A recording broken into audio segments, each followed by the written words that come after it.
Het wie toernooidag op de Skansen in Burm. Maar het weer een bijzondere dag. Het is jouw feest. Ja, dat klopt. We bestaan hier het 50 jaar. En ik hier meteen als nieuwe voorzitter de eer om de spits dus het aan te bieden met deze gelegenheid. Wat zit er jouw al in het programma? Nou, natuurlijk Leppen. En we beginnen met de jeugd. Dat kan je zien op achtergrond. Dat is heel wat zien begang. In je allereerste wedstrijd. Het is gewoon leuk om hoe het wetten natuurlijk en het is leuk om die eigen record te verbreken. Gratis. Ja, nou ja, ik denk gewoon yes, ik ben hoe het wetten en ik ben het wierd. Dan hoor ik geen oren klein hoor. En dat wil ik echt net. Ja, Sanke Fris, Sanke Nederlands kampioen. En volgens mij 13 of 14 keer een Nederlandse recordprong.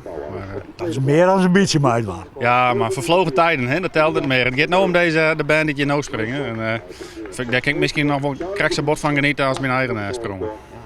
Je bent nou trainer. Wat is er zo leuk om het vier te hebben?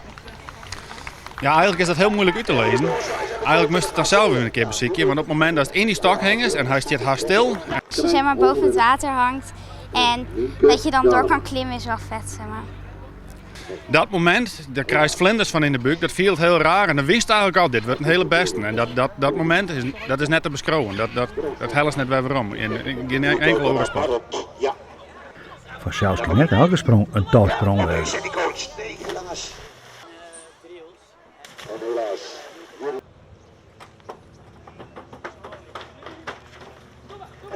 krijgt op de tijd. Ja, keurige sprong. Keer het vliegen. Je wordt even met 50 jaar bestaan. Ja, klopt. Elke skrion, dan mag je hem ook eens gaan. Wat is er verloren? Mij dient hier. Wat is er net verloren? Ja, en ze gaan nog steeds een pols, maar er is zoveel verloren. Er is een orenpols, een kanonpols, volle betere zonberen en ze springen verder. Ja, volle verder. Volle verder als je dat dient? Ja, zeker. Ja. Wat scheelt het? 2-3 meter denk ik. Ja. Ja, wat is er mooi. Nou, ik denk de adrenaline. Het oren, doe springst in, doe klimst, heeg. Ja, het is gewoon een hele mooie sport. Ja. Ik doe het niet meer, ik droom er alleen nog maar van.